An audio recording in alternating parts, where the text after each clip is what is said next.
Today I want to show you something special. A 2001 Porsche GT2 Clubsport. This isn't just a gorgeous machine. I truly believe it has the ingredients to be a future classic. So let me walk you through why buying one now could be a smart move. One of the strongest arguments in favor of this car is its extreme rarity. This is one of only about 70 factory-built Clubsport versions of the 996 GT2. And as far as I can tell, just 20 of those had right-hand drive. In other words, very few of these exist, especially in the UK. That scarcity plays a huge factor in the appreciating value. Condition, originality, and maintenance need to be good, and this example ticks the boxes. Solid documentation, service history, invoices, original parts helps you verify provenance and gives confidence to future buyers. With the 3.6-liter twin-turbo flat-six pushing 456 bhp and 457 pounds of torque to the rear wheels.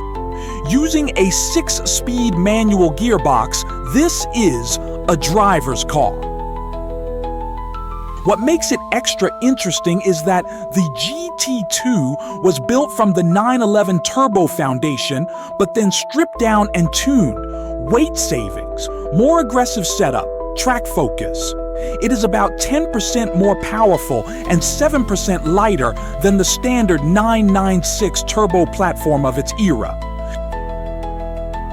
Inside, you've got carbon fiber, racing bucket seats, Schroth harnesses, a roll cage, and more. It's not a commuter car, it's a car built with performance in mind.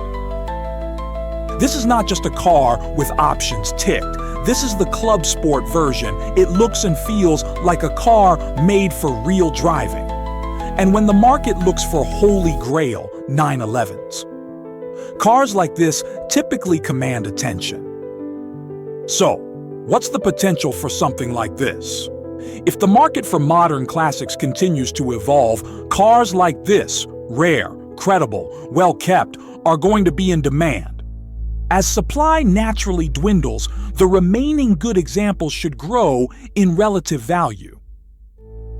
This example is on collecting cars and finishes at 7 p.m. today, the 5th of October, 2025.